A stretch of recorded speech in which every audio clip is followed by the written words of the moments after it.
ก็สวัสดีครับผมสวัสดีเพื่อนๆชาว YouTube ทุกท่านด้วยนะครับ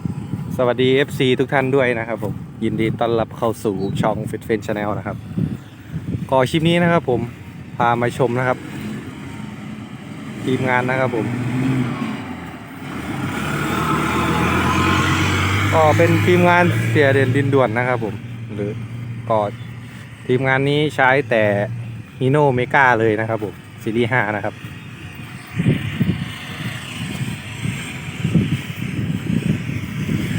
ก็เป็นเครื่องนะครับผม AO 7E นะครับผม210แรงม้านะครับ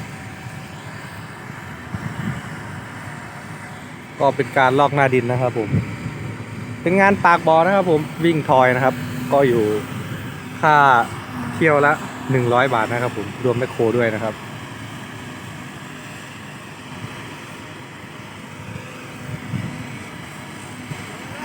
นี่ว่ะ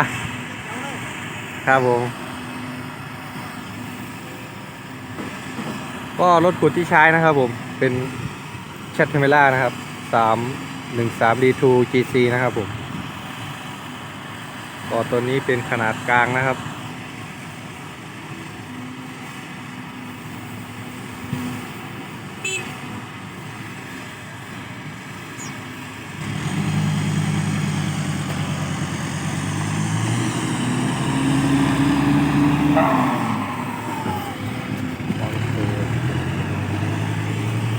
ก็น้ำหนักรถนะครับผมอยู่ที่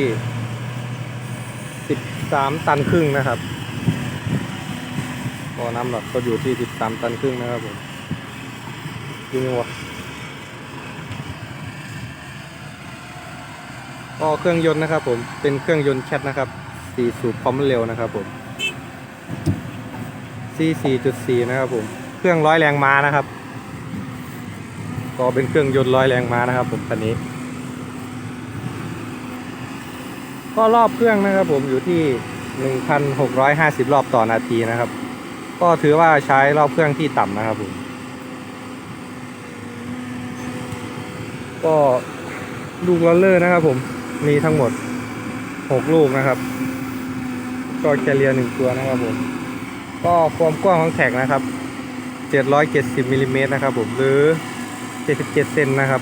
ขนาดปลายแท็กนะครับผมก็บุ้งกีนะครับอยู่ที่ 0.6 ลูกบาศก์เมตรนะครับผมหรือ 0.6 คิวนะครับก็มีฟัน6 ฟันนะครับผมก็อัตราการสิ้นเปลืองน้ำมันนะครับอยู่ที่ 0.9 ลิตรต่อชั่วโมงนะครับผม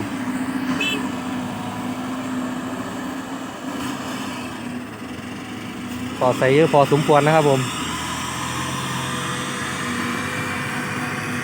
งานปากบ่อนะครับ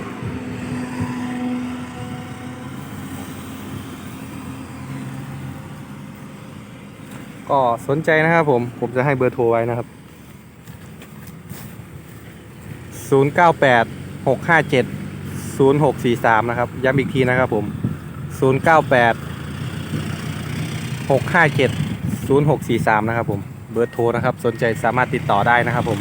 ก็เสียเด่นนะครับ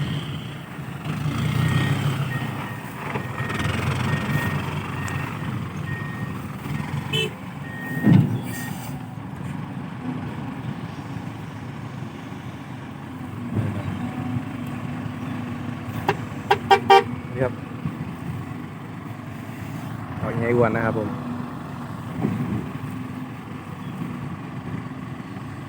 โอ้แต่งสไตล์อินเดียนะครับผมก็โมลี่นะครับ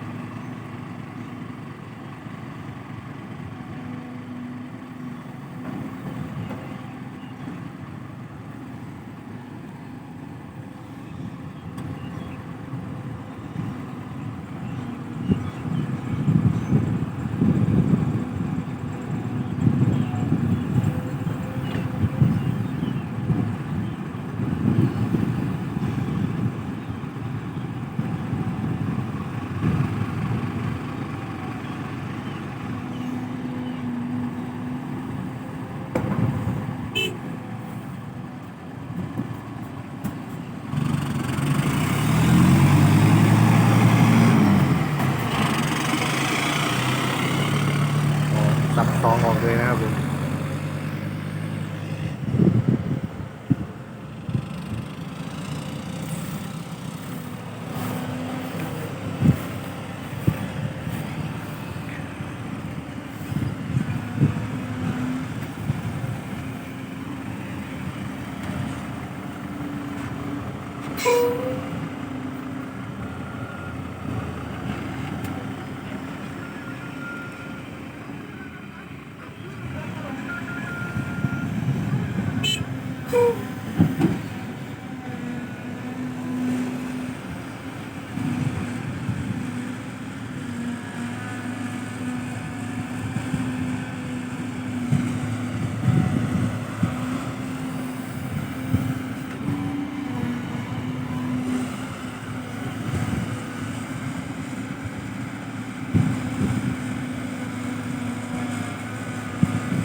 ก็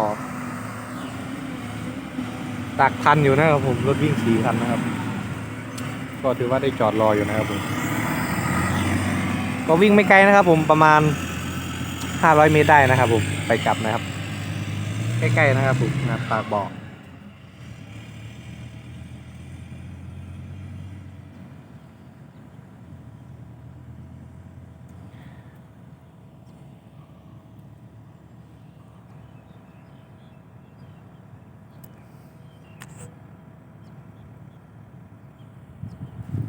ฝุ่นตลบนะครับผมหน้าแรงครับก็ถ้าประมาณเดือนเมษาหรือพฤษภานะครับผมก็คงจะฝุ่นกว่านี้นะครับผม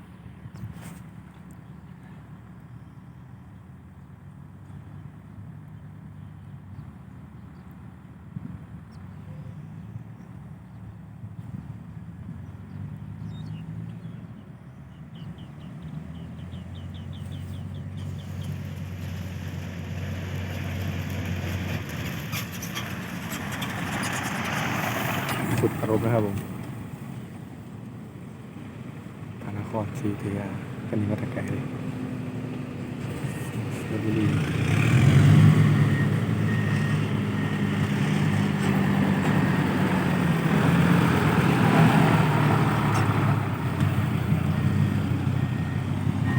ดูยังหอนดี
เอา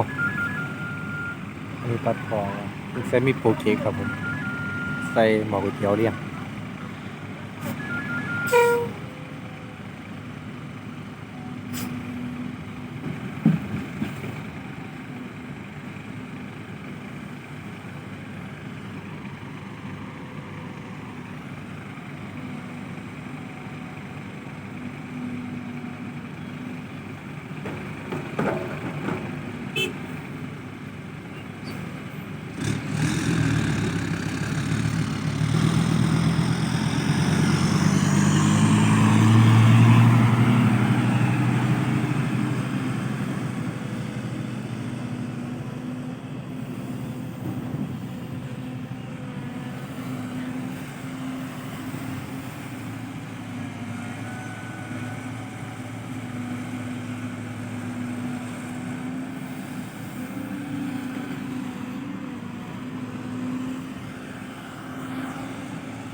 สวัสดีครับ